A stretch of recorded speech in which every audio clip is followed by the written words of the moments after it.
No programa de hoje vamos falar sobre as ações do Senai aqui na região de Tubarão. Para isso eu vou receber Fernando Darcy Pitti. Ele é o diretor do Senai aqui na região sul do estado. O Cidadania está no ar.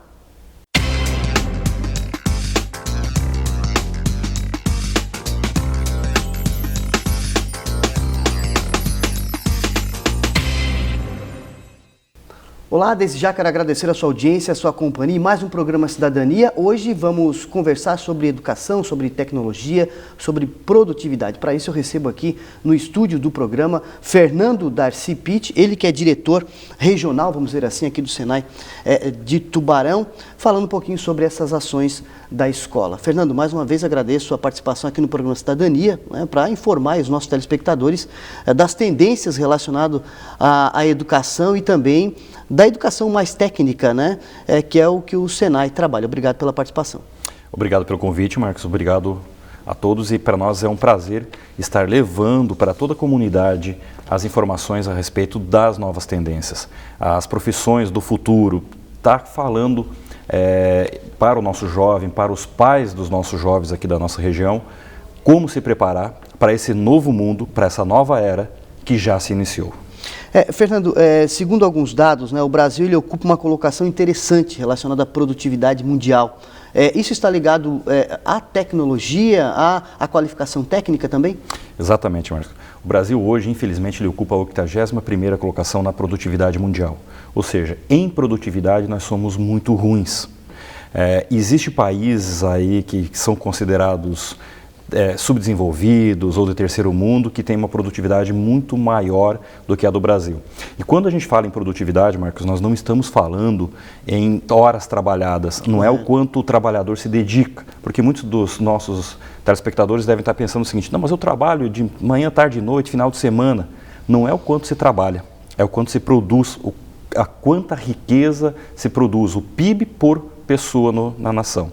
Então, essa produtividade nossa no Brasil, ela é muito ruim, está entre as piores do mundo e ela passa obrigatoriamente pela baixa qualificação e baixa instrução do nosso trabalhador.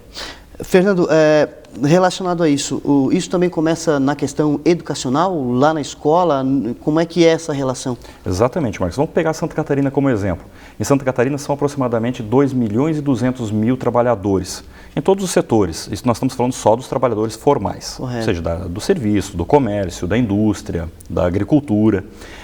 Destes 2.200.000 trabalhadores de Santa Catarina, aproximadamente 725.000 trabalhadores não concluíram a educação básica. Ou seja, nós estamos falando aí de um universo de praticamente 30% dos nossos trabalhadores que estão hoje em algum setor da economia em Santa Catarina sem educação básica. Ou seja, não concluiu o ensino fundamental ou o ensino médio. Correto. Relacionado à questão do estudante em si, você levantou os dados aí relacionados a Santa Catarina, O jovem, ele para de estudar, daqui a pouco ele volta, faz vamos dizer assim, um supletivo, É diferente do estudante estar no ensino médio regular, normal, capacita mais do que aquele que volta, que para. Como é que vocês avaliam isso, você que trabalha diretamente com a questão educacional? Bom, esse é outro dado bem interessante. Em Santa Catarina também, falando em questão de jovens até 19 anos, aproximadamente 32% destes jovens não concluem o ensino regular, o que é o ensino médio, até 19 anos. Nós estamos falando praticamente de cada 3 jovens, um não conclui a educação regular no prazo regular.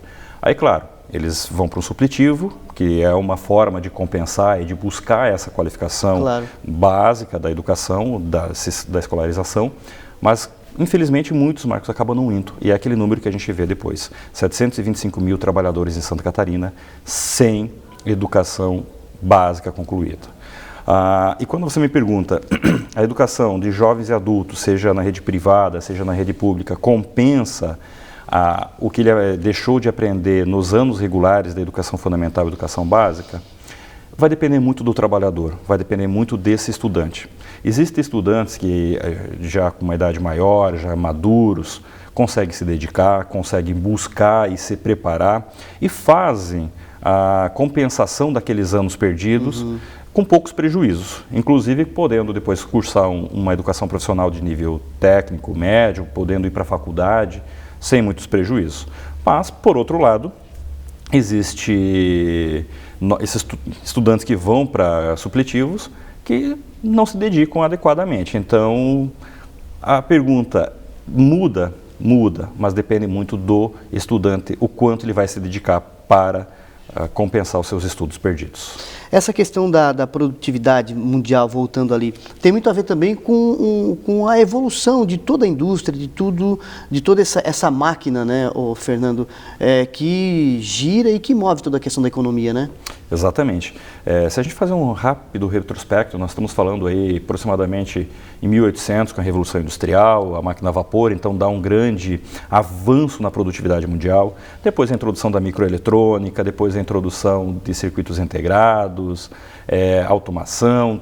Agora, mais recentemente, o que a gente trata como sendo a quarta revolução industrial, a indústria da manufatura avançada, nós entramos muito forte na automação, automatização, robotização, em que este trabalhador estará trabalhando junto ou muitas vezes até um robô estará trabalhando no local, naquele posto de trabalho que era um trabalhador anteriormente, um trabalhador humano. Então, e a diferença é isso, né? Um robô não cansa. Um robô não vai ao banheiro, um robô não pede para tirar férias, não fica doente, não traz atestados. Automaticamente a produtividade destas indústrias é muito maior do que aquelas indústrias que têm essencialmente trabalhadores humanos na sua linha de fabricação. Ok, Fernando, nós vamos voltar a falar nesse assunto, mas antes nós vamos fazer um pequeno intervalo e daqui a pouquinho a gente volta com o programa Cidadania. Não saia daí.